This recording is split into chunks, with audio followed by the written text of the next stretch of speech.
I'm T.H. Culhane for Solar Cities. And I'm Lola for Solar City. And I'm Echo for Solar Cities. David Adair for Solar City. G for Solar Cities. And we're here at the Arava Institute for Environmental Studies. You're all part of the MASHAV course, and we've been working with Yair Teller from Home Biogas, and of course with Abby Lipman and all the great people here, Suleiman and everybody, and Inas Abdurrahman behind the camera, on the biogas initiative, turning food waste into fuel and fertilizer. And what we're looking at here is the mini pickle barrel biodigester that we built at the Arava Institute Alumni Conference in Beit Jella in Palestine near Bethlehem just a week ago, when Inas and I were up there with Suleiman. This is probably the simplest biodigester you can build, but it's kind of a toy.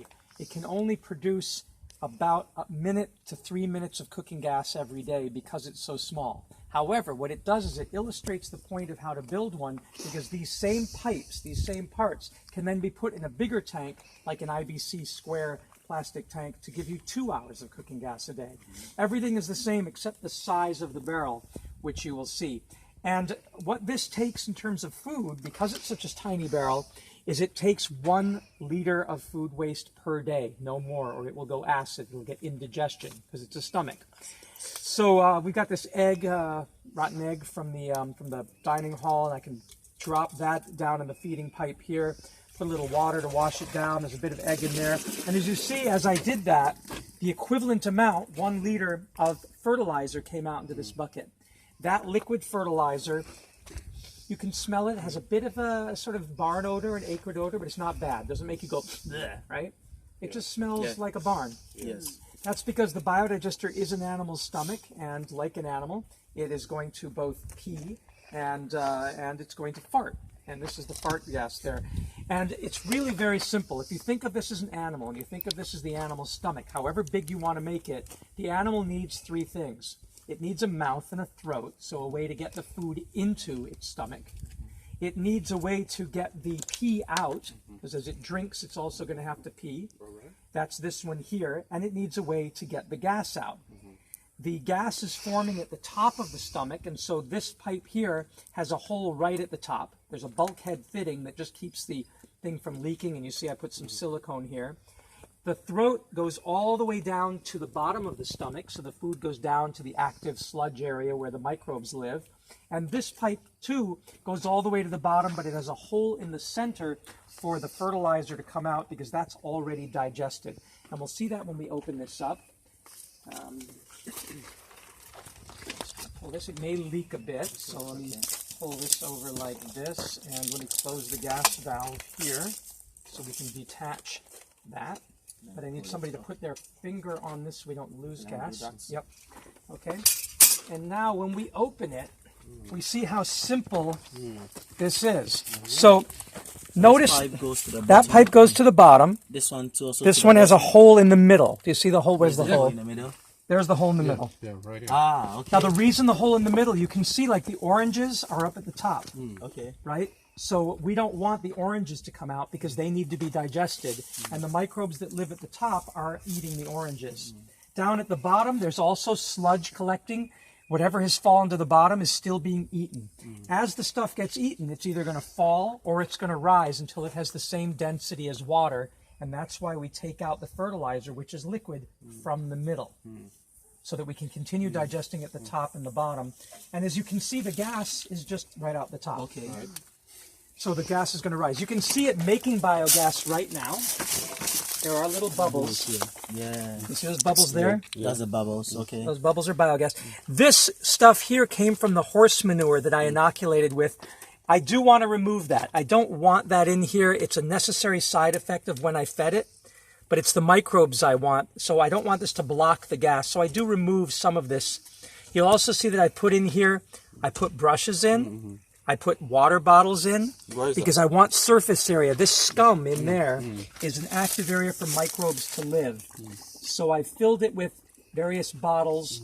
What water did you fill it with? Just ordinary bottles. Well, I was filled with horse manure, which is what this is, and it was filled with slurry from a home biogas system that already has the microbes in it. Now, to me, when I smell it, it smells a bit acid. And that means that I've probably overfed it. I've been giving it too much food in its early stages. And that may mean that the gas is carbon dioxide, not methane. We'll see. If it doesn't light well, it's because it was overfed and it went acid. And then we have to put some baking soda in or some sodium hydroxide, get the pH neutral. The pH should be neutral in these. But you can always put in bits of plastic like this, whatever you cut, because then the microbes have a place to live. And you can see how there's bubbles there. Okay, just like a brewery. So I can put that back in. And so are there any questions about this part here? No. It does need a rubber ring. There's a rubber ring there because it needs to seal. Okay. It has to seal. It has to be water and airtight or it won't work. What did you use to do the cutting? These are bulkhead fittings. You can kind of see under here. They come with a rubber ring under here. There's a rubber ring and it fits up there and presses against the rubber ring. And then you clamp down this ring here, this locking nut they call it. These you have to order online. Very few plumbing shops have them. But they're called bulkhead fittings for boats, for boats, for water tanks. They get the pipes in. Okay, and they come in various sizes. Isn't it possible to, you know how you have this stuff in there for surface area? Can we put those onto the side of the barrel? Yeah, around the side and stick it on or whatever? Yes. And probably one along here for the center of the... Yes, you can fill it with as much vertical surface area as possible as long as it doesn't block the bubbles from coming up. And these are also acting as surface area. The inside and the outside of the pipe eventually will get covered with a scum layer. That's where the digestion takes place. It doesn't take place in the liquid. It's at the bottom, the top, along the sides. Wherever there's surface, it forms a scum like on your teeth in the morning. That's where the digestion takes place. So it's fairly simple. Just throw your garbage in there, and then we can seal this up. Okay, yeah, other questions? So we have that. The gas then doesn't get stored in here. As you saw, this thing is always filled with liquid all the time. Okay, nice and tight. So you put liquid, straw, bottles. The straw is from horse manure. Horse manure. I did not put straw in. It's just the horse crap had straw in it. And I want to get rid of that. That's why you see I was taking some out the other day. I don't want this in there because it may block the gas. I mean, it's not digestible. It's okay, but as long as it, you know, it'll take a while. So in a typical home where you don't have horse manure, what do you recommend? No, you don't put any food waste in at all until it makes its first flammable gas. So I started one in my bathroom on my baby's diaper waste. I took my baby's diaper and scraped it in. That was what I used. I've started with my own manure. In Botswana, we went to a septic tank and we sucked out the fluid from a septic tank. It's already a digester, really. If you don't want to do that, you get horse manure, cow manure. Riding stables, the mounted police sometimes have horses.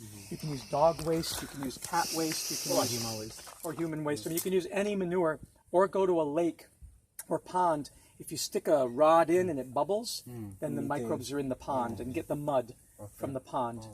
But they come from anaerobic places. They go wherever there's no air. And that's why you can't, if you put food waste in, it'll just rot. And it'll smell. Let me get the process again. So after I do the setup, I fill the water to what?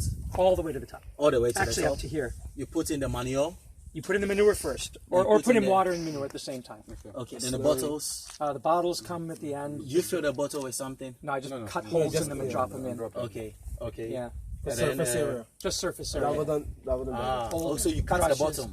Cut the Put bottom. holes. And Put holes. Anything that makes it sink. You want them to be sort of like floating around in here. You don't want them to come up to the top and then block things. And then you cut some pipes? Yeah, whatever trash Just you want to put create in. more surface area for the microbes. For the microbes to live. Some people take water bottles and they shred them into chips of plastic and then drop them in. I just don't want them to come up and block my gas pipe. That's the only thing. And then the gas will come out here. So you wait for some time till what? Right. You wait for about 3 weeks, as you said. Unless you have a neighbor with a biogas system. Otherwise, you use their fertilizer. If you came and took this fertilizer that came out of here, you would be able to get one started in 24 hours. Because this is already active. But if it's just fresh manure, it'll take 3 weeks. To get a first gas. And then you start feeding it, and you feed it 1/40th of the volume per day. So this is 40 liters. That's convenient. So I feed it 1 liter. 140. 80 liters feed 2 liters. 1,000 liters feed 25 liters. So it's one of those big IBC tanks is 1 bucket a day. And that's the best size for a family. That can produce 2 hours of cooking a day. And then storing it's very easy. This is just a plastic pipe. No problem here. Shall I and release my don't towel? keep your hand on it. Okay. And as you can see, I'm storing it in this balloon. It's disconnected. Yeah, it just came out just now. Okay, just kidding. Okay, so what we're going to do now is take this in where there's no wind and see if the gas is any good by hooking it up to our coffee can stove, which I was taught by Dominic Wanjahia Kahumbu in Nairobi, and it's a wonderful idea, making a stove out of a coffee can. So Can we do it there? maybe we can do this if the wind isn't too strong. Maybe if we stand around it. Okay, so the idea with a coffee can stove, as Dominic Wanjahia Kahumbu showed us, is you just take a coffee can and you put stones in the bottom as a flame spreader, and you poke a hole in the bottom here. You put the cap on, turn it over, and poke holes with your knife so that you have a place for the gas to go. Take the gas pipe and stick it in the hole underneath the stones. And then, hopefully, let's see if we can get anything to light this. The first thing we should do is let's make sure that there's flammable gas, because there is. Okay, so see, the wind is really our enemy. Let's go inside then. Bring the stove in.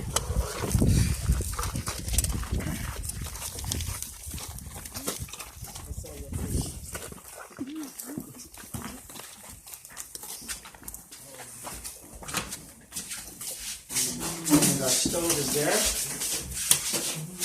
So the proof, you can actually turn the light off. That's better. More dramatic. So here's the proof. There's the gas. It's a beautiful flame, right? Without the way you see it. Yeah, you can really see how beautiful this flame is. And you can be all baptized. Go ahead and put your hand in it.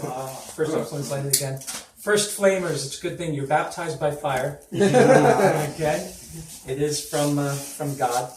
And then if I stick this in here and I light it, it may take a few minutes for the gas to come up to the top. No, it's the gas is separate. There we go. It's starting to light. Okay, now, right, there's our stove, and then you can put tea on it. Okay, let's move this in.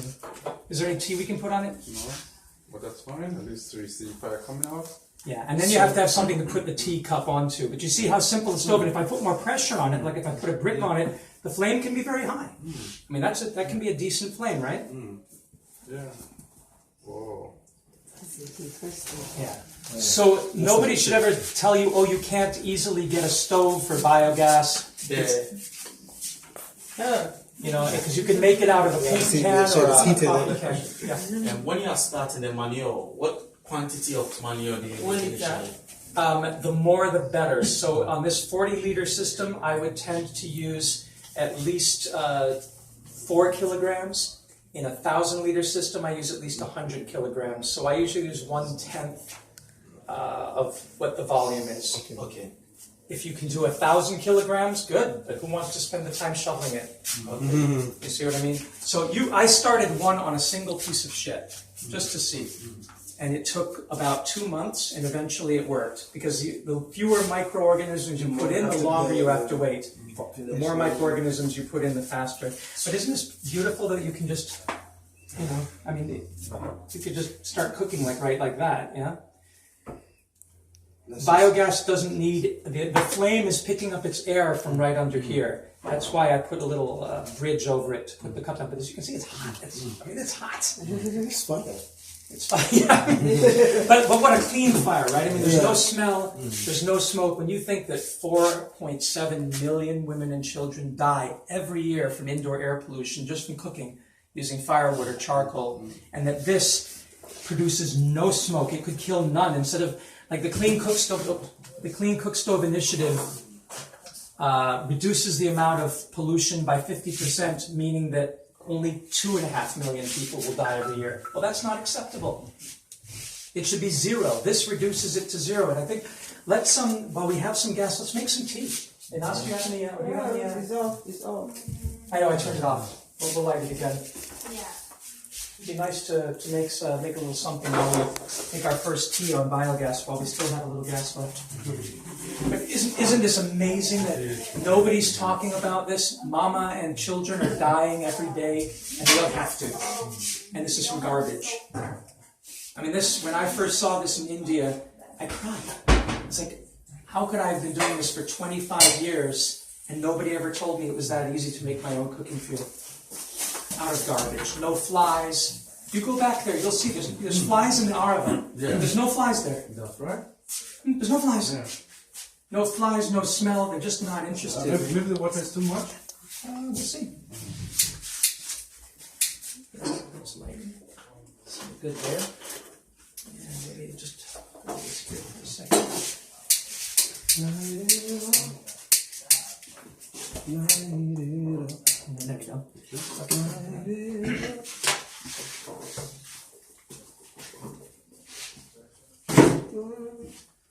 Amazing. Yeah, it changed my life. It was January of 2009 in India, and I wept, and I decided to dedicate as long as it would take to getting this message out, and then once everybody knows it, then we can all go on and do something else. But it's a crime that there's any woman or child or man dying unnecessarily. Or like a friend of mine, his baby niece was killed by rats in her crib who ate her eyes and ears and nose because they were looking for the garbage, and the family was like, well, we bagged the garbage in plastic bags. So the rats had nothing to eat, so they ate the baby. And this has happened in South Africa, in Mexico, in Egypt, everywhere in the world. Babies are being killed by rats. Or the bubonic plague. And it's unnecessary. There doesn't have to be any rats at all once you're using biogas. The only thing that smells right now is my hands because I stuck them in the stuff. It's a profound change. Can you get who's got my camera? You have my camera? Can you keep it on, but press the white button at the top and get a still picture of this stove if you can while there's stoves? I think we're going on. Not yet. Wait 1 second. It's on the lighter again. The lighter. Yeah. You got it. Yes, can you light it?